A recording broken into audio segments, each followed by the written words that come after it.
এবং বঙ্গবন্ধু শেখ মুজিবুর রহমান হয় জাতির পিতা শেখ মুজিবুর রহমান 1971-এর 26শে মার্চ প্রথম প্রহরে বাংলাদেশের স্বাধীনতার ঘোষণা দেন। সেই থেকে আমরা স্বাধীন। এবং সাথে সাথে বঙ্গবন্ধুকে পাকিস্তানের কারাগারে নিয়ে যাওয়া হয় এবং দীর্ঘ 9 মাস 30 লাখ শহীদ 2 লক্ষ মা বোনের ইজ্জতের মধ্য দিয়ে হাজার হাজার লক্ষ লক্ষ আওয়ামী লীগ যুবলীগ ছাত্রলীগ নেতা কর্মীদের আত্মাহতের মধ্য দিয়ে অর্জিত হয় আমাদের লাল সবুজের পতাকা, স্বাধীন সার্বভৌম বাংলাদেশ। 1971-এর 16ই ডিসেম্বর আমাদের বিজয় হয়েছিল। সেই বিজয় আমরা পরিপূর্ণতা লাভ করতে পারি না, কারণ বঙ্গবন্ধু আমাদের মাঝে ছিলেন না। ইতিহাসের রাখাল রাজা বঙ্গবন্ধু সেদিন পাকিস্তানের কারাগারে ফাঁসির মঞ্চে, ফাঁসির প্রকোষ্ঠে, যেই ফাঁসির সেলের মধ্যেও তার জন্য কবর করা হয়েছিল, সেই কবরের জন্য তিনি দিন গুনছিলেন। কিন্তু জাতীয় আন্তর্জাতিক চাপের মুখে, 7.5 কোটি বাঙালির চাপের মুখে বঙ্গবন্ধুকে ফিরে দিতে বাধ্য হয় এবং জাতির পিতা বঙ্গবন্ধু শেখ মুজিবুর রহমান ফিরে লন্ডনে আসেন। লন্ডনে থেকে ইন্ডিয়া হয়ে বিকেলে ঢাকায় পৌঁছান।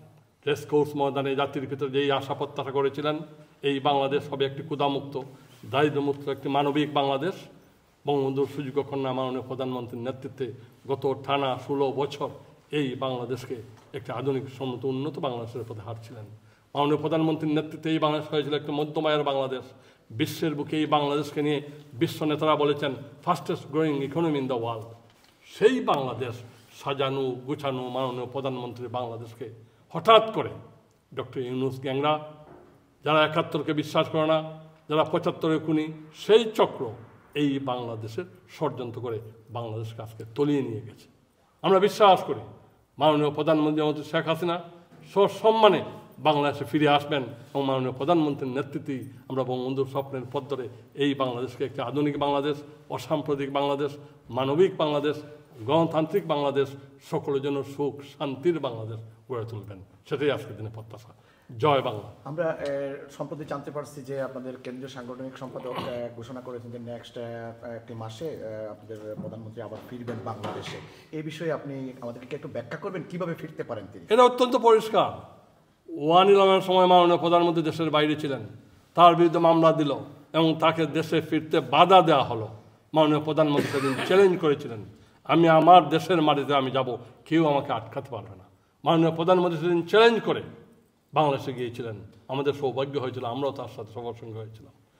পরবর্তীতে আজকের এই প্রেক্ষাপট, আজকের প্রেক্ষাপট নতুন প্রেক্ষাপট। আজকের বাংলাদেশ জামাত 71-এ প্রয়াত শত্রু এবং জামাত জঙ্গিবাদ সেই গোষ্ঠী ষড়যন্ত্র করে বাংলাদেশের ক্ষমতায় রয়েছে। আজকে তারা বলছে এই মাননীয় প্রধানমন্ত্রী শেখ হাসিনাকে বিরুদ্ধে মিথ্যা, অসত্য, ফলস অ্যান্ড ফ্যাব্রিকেটেড শত শত মামলা দিয়েছে এবং এটা একটা নাটক। সকল মামলা হলো হত্যার মামলা। মাননীয় প্রধানমন্ত্রী বঙ্গবন্ধুর মেয়ে, মাননীয় প্রধানমন্ত্রী 16 কোটি বাঙালির আস্থার ঠিকানা, ভালোবাসার স্থান এবং মাননীয় প্রধানমন্ত্রী এই বিশ্বের মানবতার মা, গণতন্ত্রের মা, অসাম্প্রদায়িক বাংলাদেশের মা। মাননীয় প্রধানমন্ত্রী আবার চ্যালেঞ্জ করবেন, আমার বিশ্বাস, এবং মাননীয় প্রধানমন্ত্রী সসম্মানে এই বাংলাদেশে ফিরে আসবেন। বাংলাদেশ আওয়ামী লীগ স্বাধীনতা সংগ্রামের নেতৃত্বদানকারী সংগঠন, বাংলাদেশ আওয়ামী লীগ বাংলাদেশের সবচেয়ে পুরানো সংগঠন।